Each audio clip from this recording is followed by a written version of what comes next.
Eh bien bonjour les amis, c'est Giroud, j'espère que vous allez bien. Aujourd'hui on se retrouve pour une nouvelle vidéo. Ça fait longtemps qu'il n'y a pas eu de vidéo, je sais, vous inquiétez pas la peine de me crier dessus en commentaire ou sur Discord. C'est normal, je vais être rapide parce que c'est pas le sujet de la vidéo. On est là pour parler d'un sujet assez cool parce que ça fait longtemps que je cherche une solution à ce problème là, comme vous l'avez pu voir dans le titre et sur la miniature, voilà. Et on va y remédier aujourd'hui, voilà, enfin j'espère en tout cas pour la plupart d'entre vous. Allez, vous êtes une bonne vidéo. Commencer par le commencement. J'ai trouvé un truc très sympa. Vous avez tous déjà essayé, en tout cas pour ceux qui aimeraient faire de la création de contenu ou bien tout simplement qui aimeraient améliorer leur son, d'installer un mixeur virtuel, donc une table de mixage virtuelle. Donc je fais référence à Voicemeeter. Voicemeter, c'est une table de mixage virtuelle qui vous permet de séparer vos pistes audio, donc votre microphone, votre casque, tout ce qui peut avoir de l'audio, voilà, en plusieurs pistes et de les répartir sur votre PC. Donc par exemple si vous voulez les mettre sur OBS pour enregistrer comme moi, vous mettez votre micro avec le son de votre PC. Par contre vous pouvez séparer le son de votre PC et le son de votre casque dans vos oreilles. C'est à dire que par exemple si vous voulez que le son de votre PC soit moins fort mais par contre que dans votre casque ça reste pareil, vous pouvez le faire en séparant. Bref voilà, vous pouvez rajouter de la basse, des aigus, des médiums, vous pouvez faire ce que vous voulez, il y a des plugins, etc. Sauf que le problème avec Voicemeter, et ça c'est le plus gros problème de ce logiciel, c'est qu'il n'y a que des problèmes. Ça crache, ça fait freeze le PC, le son parfois il grésille, parfois le logiciel démarre plus. Bref, ça crée que des problèmes et malheureusement c'est un très bon logiciel, il est super bien fait, mais il n'est pas optimisé du tout. J'ai décidé d'y remédier parce que vraiment j'en avais marre à chaque fois de devoir le redémarrer 40 fois, mon PC ou mon logiciel, à devoir chercher des solutions, à me demander si c'est pas mon micro le problème ou si c'est pas mon PC, mon installation de Windows, etc. Et non, figurez-vous qu'il y a rien de tout ça qui est en jeu, vraiment, il y a. Le problème ça vient de Voicemeter, il est mal optimisé. Donc du coup je vais vous présenter un petit logiciel aujourd'hui. Vous connaissez probablement la marque SteelSeries, ils font des claviers, des souris, bref je vous en passe des casques aussi, voilà, c'est une bonne marque selon moi. Je vais pas jamais consommer donc bon je peux pas vous dire mais j'aime plutôt bien niveau design déjà. L'application s'appelle SteelSeries Sonar, donc c'est une application qui vous permet, entre guillemets, de faire la même chose que Voicemeter, mais avec un peu moins d'options, malheureusement. Mais attention, c'est pas parce qu'il y a moins d'options que c'est pas bien. Au contraire, ça bug pas, déjà de 1, et ça vous permet vraiment, à part si t'es un professionnel et que t'as besoin d'une table de mixage avec plusieurs pistes, genre 3 ou 4, t'as pas besoin de beaucoup plus que ça en fait. Le Voicemeter Banana déjà de base il est un peu trop gros pour certaines personnes qui ont juste besoin d'utiliser leur PC et leur casque en même temps que leur stream ou leur vidéo YouTube et pouvoir gérer leur son. Déjà c'est largement suffisant. Donc SteelSeries Sonar, l'application s'appelle SteelSeries GG, mais c'est pas un plugin mais c'est plutôt une extension qui est à l'intérieur qui s'appelle Sonar qui permet justement de gérer l'audio de votre PC. Je vous montre ça tout de suite. Comme vous pouvez voir à l'écran juste ici, on a le logiciel SteelSeries GG, donc juste là, qui en fait est le logiciel de base de SteelSeries, comme le G-Hub de Logitech ou le IQ de Corsair. Voilà, en fait c'est le logiciel de base de SteelSeries qui leur permet de gérer leur périphérique RGB, leur casque, bref, tous les réglages de la marque. Et en fait, dans le SteelSeries GG, on a une intégration qui s'appelle SteelSeries Sonar, qui en fait, je vais vous montrer ça tout de suite, de toute façon au pire je vais vous l'ouvrir. Voilà à quoi ça ressemble SteelSeries GG du coup, et justement vous avez la petite intégration ici, Sonar. Et là vous allez voir que c'est très sympathique, donc pour l'installer c'est très simple, hein. Vous allez sur la page de SteelSeries, vous tapez SteelSeries Sonar ou GG tout simplement, parce que c'est la même application. Vous allez sur GG ici, ça va vous emmener sur la petite page, vous allez cliquer sur le bouton télécharger gratuitement ici. Ensuite une fois que vous avez téléchargé, vous allez lancer, vous allez l'installer comme une application normale. Voilà, vous tracassez pas, c'est très simple. Ensuite vous allez arriver sur cette page là normalement, vous allez vous rendre dans les paramètres. Et normalement vous allez voir général, GG service, et là vous allez voir l'option Sonar qui va être désactivée, il va falloir l'activer parce que du coup c'est une extension. Ce qui est bien fait avec SteelSeries, c'est qu'ils n'ont pas fait comme Elgato ou comme Dotmark, qui ont bloqué l'accès à leur périphérique dédié. Donc par exemple avec le logiciel Elgato Wave, on ne peut utiliser que des périphériques Elgato. Donc ça c'est dommage. Alors que là SteelSeries ce qu'ils ont fait c'est qu'ils ont open, littéralement ils ont ouvert leur logiciel à tout, peu importe. Ils ont même pas fermé le logiciel en fait. C'est à dire que si j'ai un casque Logitech avec des enceintes Bose ou une enceinte JBL, et je peux tout mettre dessus, ça va passer. Ils s'en fichent de la marque SteelSeries, ça c'est cool, c'est ça que je trouve vraiment cool avec eux, c'est ça permet à beaucoup plus de possibilités en fait. C'est vraiment un Voicemeter V2 pour moi, enfin pas vraiment parce que du coup c'est différent complètement l'interface et même la façon dont c'est conçu, mais pour moi c'est vraiment une alternative vraiment très avancée à Voicemeter comparé au nombre de bugs et de glitch qu'on a avec ce logiciel. Vraiment je suis énervé limite en parlant, donc bref. Voilà, donc une fois que c'est activé, vous allez vous rendre sur Sonar, la petite onglet qui va apparaître ici, et là vous allez avoir plusieurs pistes audio tout simplement, voilà. Donc le master qui est le volume principal, que vous allez pouvoir monter et baisser à votre guise, la piste game, Donc qui elle va être la piste pour vos jeux, mais pas que, parce qu'en fait la piste s'appelle SteelSeries. Bah, je vais vous montrer ça tout de suite en fait dans mon générateur sonore ici. Voilà, cette piste là, la game, en fait c'est SteelSeries Sonar Gaming, voilà tout simplement. En gros c'est la piste principale de votre ordinateur, c'est là où vous allez avoir le son de vos vidéos YouTube, le son de votre musique, bref tous les sons de votre PC vont être sur cette piste là. Voilà, si vous ne voulez pas que ce soit le cas, vous pourrez séparer en 2 pistes justement, et c'est là qu'on arrive à la piste chat, qui elle est une deuxième piste audio. C'est là-dessus que par exemple moi j'ai mis mon Discord, parce que bah Discord forcément vous en doutez, si ça se mélange avec les... Enfin moi perso je trouve ça plus ergonomique de pas mélanger les voix de Discord avec les jeux, parce que souvent j'aimerais bien entendre mes collègues plus forts sur Discord que le jeu par exemple, ou inversement, voilà vous voyez ce que je veux dire. Bref, vous faites ce que vous voulez. Moi, après, je vous explique juste les réglages de base, comment ça fonctionne. Je vous présente le petit logiciel parce que je pense que ça peut vous apporter vraiment beaucoup. Surtout pour ceux qui galèrent depuis longtemps avec Voicemeeter et qui s'en sortent pas. Parce que je sais qu'il y en a vraiment qui ont des gros problèmes. Moi, j'ai eu de la chance, j'ai eu juste quelques petits bugs, des petits crashs, j'ai trouvé des solutions pour bidouiller. Mais il y a des personnes qui vraiment s'y connaissent pas forcément très bien et qui galèrent comme pas possible et c'est vraiment chiant. Donc voilà, au moins j'espère que ça pourra vous aider. Donc voilà, vous allez pouvoir sélectionner juste ici vos périphériques. Par exemple ici j'ai mis mon casque, donc mon haut-parleur Realtek, parce que je suis branché directement mon casque sur mon PC. Pas en USB, en jack, voilà, donc c'est le haut-parleur Realtek de base. Ici pareil, du coup pour le chat. Et là pour le microphone, bon moi j'ai mon beurre du M1 du coup, donc qui est là, qui est branché. Mais vous pouvez mettre n'importe quel microphone, donc que ce soit sur votre PC en jack ou en USB, il le détectera. Voilà, et même si vous avez une interface audio, il me semble que c'est compatible avec les interfaces audio, et ça c'est génial.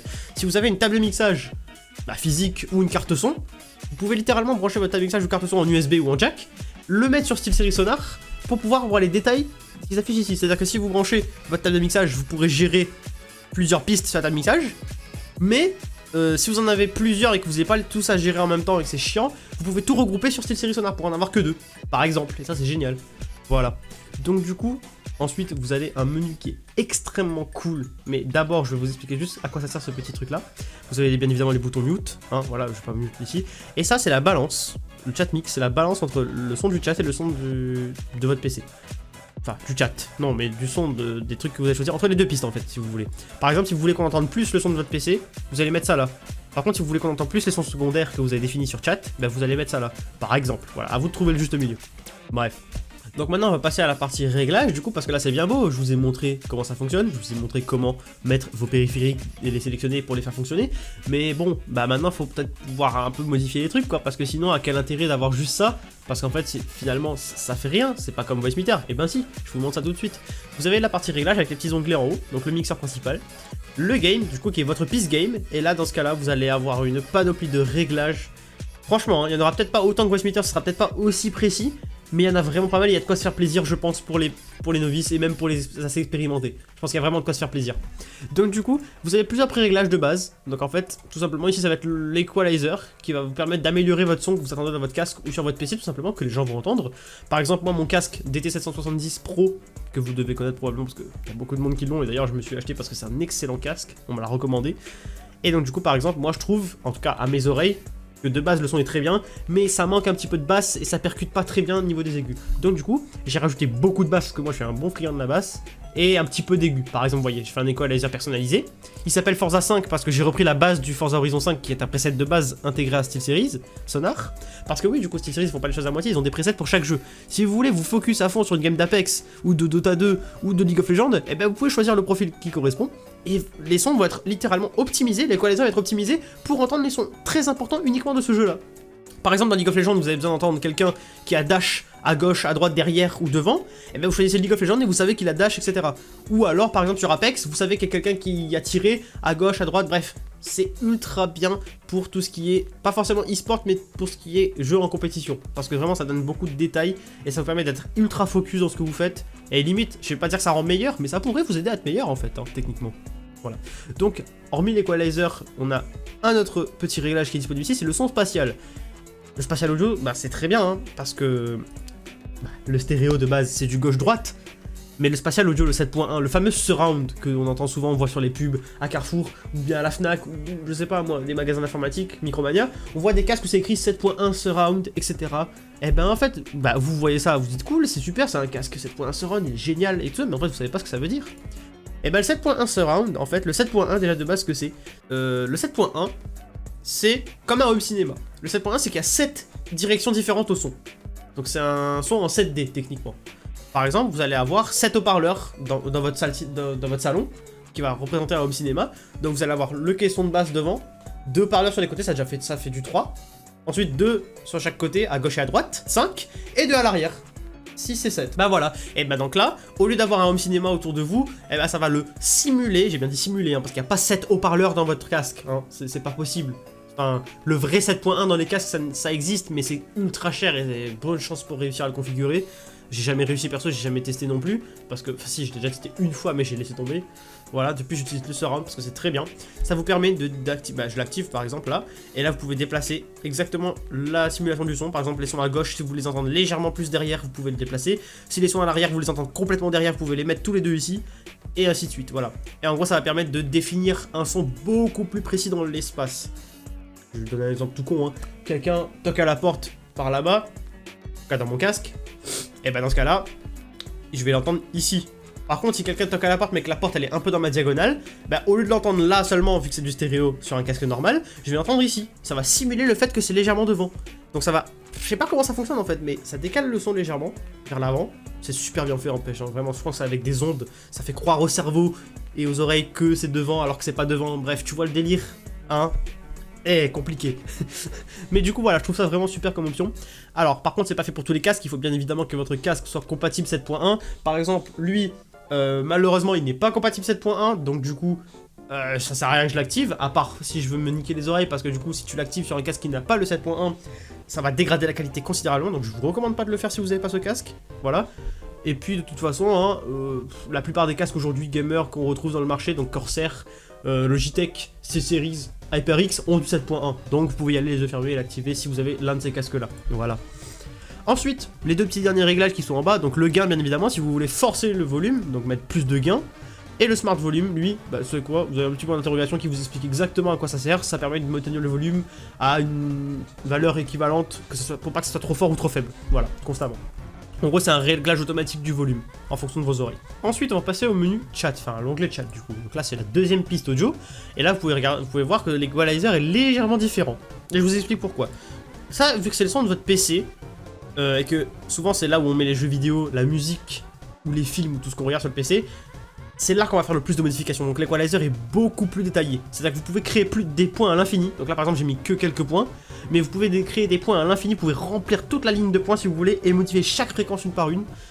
C'est très bien quand vous voulez vraiment gérer beaucoup votre son. Alors que la piste audio chat, elle va être plus là pour les sons secondaires, comme par exemple le fond de musique sur un live, le chat. Donc par exemple si vous êtes sur je sais pas moi, sur Teams ou sur Discord, voilà, ou sur Guilded par exemple, je donne des noms comme ça d'endroits où on peut voir, ou TeamSpeak hein, même, voilà. Et ben ça va vous permettre du coup de gérer un petit peu le son. C'est pas aussi détaillé que le game, mais ça fait toujours le taf, franchement, d'avoir un petit equalizer comme ça. Donc rajouter un petit peu de basse, de clarté de la voix, enlever un petit peu de médium et rajouter de l'aigu. Ça fait toujours plaisir, en tout cas, pour moi ça me plaît bien. Voilà, donc c'est beaucoup plus simple. Vous avez toujours les petits réglages qui sont en dessous. Donc là vous n'avez pas de son spatial parce que du coup bah, bien évidemment on cherche pas du son spatial quand on entend des gens parler hein. Parce que à part si les gens ils ont des micros tout autour d'eux, bah ça sert à rien de les entendre à gauche ou à droite ou quoi que ce soit, à part si t'as du binaural, si tu regardes la ASMR. Je comprends pourquoi ils ont pas mis d'audio spatial ici, voilà. Ensuite vous avez du réduction de bruit parce que du coup forcément parfois vous avez dans votre conversation Insta ou Discord des gens qui aiment bien manger devant leur micro, qui adorent bouffer leur sandwich et écraser leur papier devant le micro etc. Et bah ces personnes là parfois elles sont un petit peu reloues, on n'ose pas leur dire qu'ils sont chiants, ou alors si on ose bah c'est cool, mais il y a certaines personnes qui n'osent pas leur dire qu'ils sont chiants et de se mute ou de baisser leur son, ou de mettre un réducteur de bruit.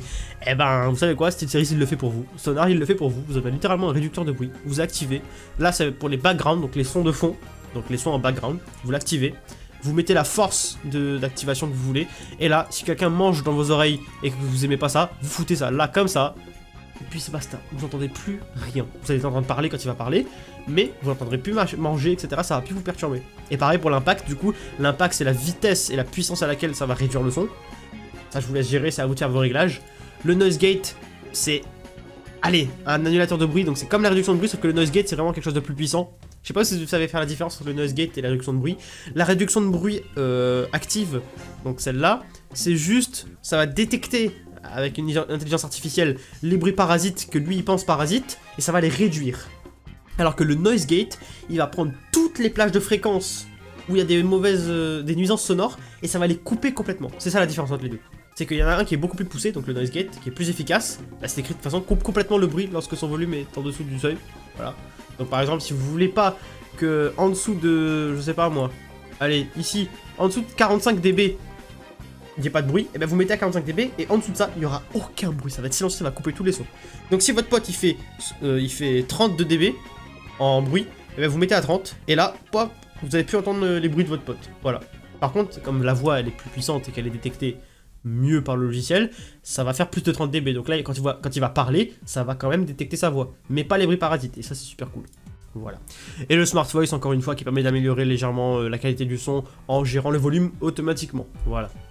Et maintenant, bah du coup, vous avez les petits pré-réglages que j'ai oublié juste ici. Et maintenant, on va passer au microphone, qui lui, par contre, là, il y a moins de réglages. Parce que du coup, bah alors ça j'ai pas trop compris pourquoi, parce que franchement le microphone c'est la partie, je pense, avec le son de ce qu'on entend, c'est la partie où il y a le plus de réglages, à mon avis. Mais bon, bah apparemment ils ont pas vraiment voulu détailler cette partie là, d'ailleurs je suis un petit peu déçu, mais bon, j'arrive à m'en sortir avec quand même, donc j'ai rajouté un peu de basse, un peu d'aigu, avec le beurre de la main, pour retrouver cet effet que j'avais un petit peu sur Voicemeeter. C'est pas parfait, mais ça fait le job, franchement, voilà. Donc pour ceux qui font de l'enregistrement, qui font des podcasts, qui font de l'ASMR ou qui débutent sur YouTube ou qui font des streams sur Twitch, même débutants ou pas, hein, mais ceux qui n'ont pas forcément beaucoup d'argent pour investir dans du matériel pro, table de mixage, etc., c'est parfait pour vous, vraiment, il n'y a pas besoin de beaucoup plus. Hein. Honnêtement, vous êtes quoi, aller très très loin juste avec ça déjà en départ. Hein. Voilà, voilà. Donc pareil, les pré-réglages qui sont là, donc moi j'aime bien le Deep Voice par exemple, et moi je préfère garder mon réglage par défaut. Et ensuite pareil, vous avez la réduction de bruit, donc là par contre je ne l'ai pas activé pour cette vidéo, mais d'habitude je l'active, donc vous avez pu voir que le background j'ai pas beaucoup de bruit de fond, par contre je mets l'impact fort, comme ça moi dès que j'ai un petit bruit de fond, donc ma clim qui tourne ou un ventilateur ou quoi que ce soit, ça coupe direct, voilà, faut régler comme vous voulez. Et ensuite pareil, noise gate et smart voice, voilà, je vais pas vous faire un dessin. Voilà, voilà, donc je pense qu'on a fait le tour, en tout cas pour ce petit logiciel, et vous pouvez voir que là, avec mes réglages, je suis parfaitement dans la plage où le son est correct, donc je suis ni en dessous du vert, voilà, quoique un petit peu, mais bon, ça c'est parfait, ni trop dans le rouge, parce que vous voyez, si je me rapproche un petit peu, voilà, je vais aller dans le rouge, et c'est pas bon, ça va saturer. Donc je vous conseille toujours de rester à la limite du rouge. Allez, si vous êtes un petit peu rouge, c'est pas beaucoup, c'est pas grave, mais si vous dépassez trop, c'est pas bon, ça va réduire la qualité du son, voilà. Et bien je pense qu'on a fait le tour, j'espère que cette petite vidéo vous aura plu. Alors je sais pas combien de temps elle a duré, j'espère que ça aura été quand même assez rapide parce que j'ai beaucoup parlé, parce qu'il y avait pas mal d'explications à donner vu que c'est entre guillemets une présentation tuto. Voilà, si ça vous a plu n'hésitez pas à liker, à vous abonner, à partager. Moi je vous dis à très bientôt pour une prochaine vidéo. Allez, je vous dis à très bientôt, c'était Giroud, ciao.